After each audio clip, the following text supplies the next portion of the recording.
Exercise plus proper nutrition. Naku, ilan sa mga napapanood natin sa mundo ng social media at based sa observation ko, at malamang napapansin niyo rin kung ikaw ay nasa running era na o madalas ka na naggi-gym or now you are physically fit. Pero tingnan mo 'tong mabuti.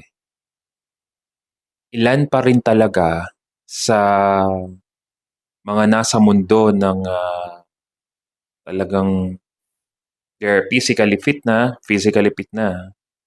may mga na-address talaga ang health issues, but not all of them na-address talaga.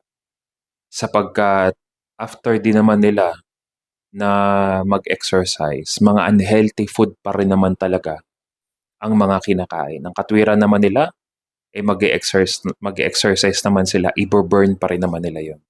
So ang ending, hindi pa rin na-address yung ilan sa mga health issues. You have to remember, exercise and proper nutrition ay napakahalaga.